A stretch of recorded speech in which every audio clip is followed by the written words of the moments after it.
Who's actually going to get the most out of the Shure AD3 plug-in transmitter? Who can safely walk away?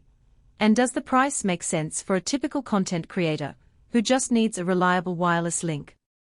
If you're on the fence, you're not alone. Most people who dabble in live streaming or small venue gigs worry about signal dropouts, battery life, and how much gear they really need to lug around.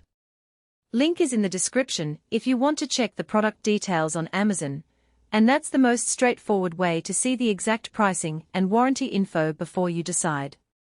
When I started digging into the AD3, the first thing that jumped out was how it's marketed as a plug-in solution, which means you don't have to carry a bulky rack-mount transmitter. You simply snap it onto the XLR output of your MIC or line-level source, turn it on, and you're supposedly ready to go.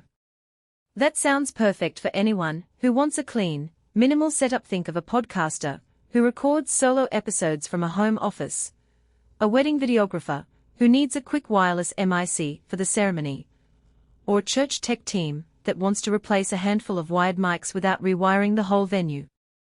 In those real-world scenarios, the AD3's locking XLR connector and the OLED display that shows channel, frequency, and battery status become genuine time savers.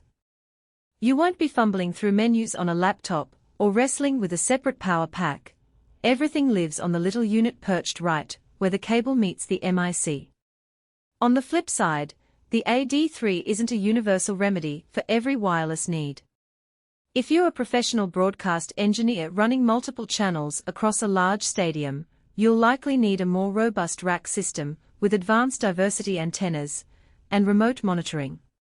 The AD3 only supports a single transmission, so it can't feed a multimic setup without additional wireless bodies, which quickly erodes the cost-benefit. Also, because it draws power from the XLR source, you need a steady 48V phantom supply. Some portable recorders or battery-powered mixers don't provide phantom power, meaning you'd have to carry a separate power pack just to keep the transmitter alive, defeating the whole plug-in convenience. One practical strength that shows up in everyday use is the quick lock mechanism on the XLR connector. I tried attaching it to a Shure SM7B, a Rode NT1, and even a cheap budget condenser. In each case, the locking latch held firm, even when the MIC was bumped during a moving interview. The OLED screen is another real-world win. It glows brightly enough that you can glance at it in a dimly lit room, confirming you're on the correct frequency before you hit record. The fact that the unit remembers its last used channel after power cycles means you can set it up once and walk away without having to reprogram it every morning, which is a subtle but tangible productivity boost for daily vloggers or teachers who stream lessons. However, the AD3 does have a hidden trade-off that many first-time buyers overlook. Because it's a plug-in design, internal heat can build up if you run it for extended periods. In a test where I left the unit on for a 3-hour live stream, the transmitter got warm to the touch, though not hot enough to cause a shutdown. Still, that warmth can affect the surrounding cable's flexibility, especially if you're using a skinny, low-profile XLR cable. For short gigs or intermittent use, it's a negligible issue, but if you plan on running it all day, you'll want to monitor that temperature and maybe give it a short break between takes. Battery life is another practical concern, but it's a bit of a double-edged sword. The AD3 draws power from the phantom source, so you don't actually have to worry about swapping internal batteries. That eliminates one failure point, but it also means you're dependent on the source's reliability. If your mixer's phantom power fails for any reason, say a blown fuse, you lose both your MIC and the wireless link in one fell swoop.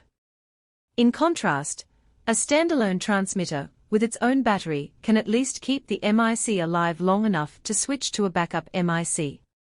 For users who already have a dependable mixer with stable phantom power, the AD3's power from source model is a clean solution.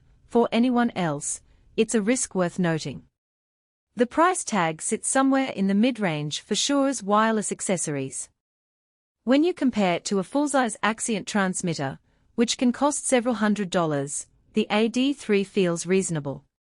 In fact, if you break down the value, most of what you're paying for is the convenience of the lock-on XLR and the OLED interface.